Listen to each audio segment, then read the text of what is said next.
తప్పుడు సాంప్రదాయానికి మీరు నాంది పలుకుతా ఉన్నారు. నేను చెప్తా ఉన్నా, మీ ప్రభుత్వం ఎల్లకాలం ఉండదు. ఇదే తప్పుడు సాంప్రదాయం ఒక సునామీ అవుతుంది. రేపు పొద్దున మీ నాయకులందరికీ కూడా ఇదే గతి పడుతుంది. ఇదే జైల్లోనే మీరంతా కూడా ఉంటారు. ఇది కూడా గమనించుకోండి అని చెప్తా ఉన్నా. ఒక తప్పుడు పద్ధతికి మీరు నాంది పలుకుతా ఉన్నారు.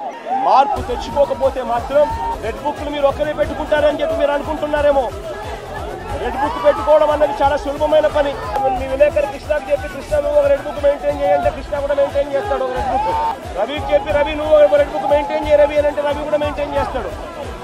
అదే కదా ఘనకార్యం కాదు, గొప్ప పని కాదు. ఆ తర్వాత రెడ్ బుక్ లో పెట్టిన పేర్లన్నీ తీసుకొని వాళ్ళని ఇరికించడము, వాళ్ళ ఇళ్లను ధ్వంసం చేయడము, వాళ్ళ ఆస్తులను ధ్వంసం చేయడము, వాళ్ళ మీద దొంగ కేసులు పెట్టడము, ఇదే ఒక పరిపాలన కింద రాజ్యాధికారం చేయడం మొదలు పెడితే మాత్రం రాజ్యాధికారం ఎలా ఉంటుంది అంటే ఇప్పుడు చంద్రబాబు నాయుడు గారి పాలన ఎలా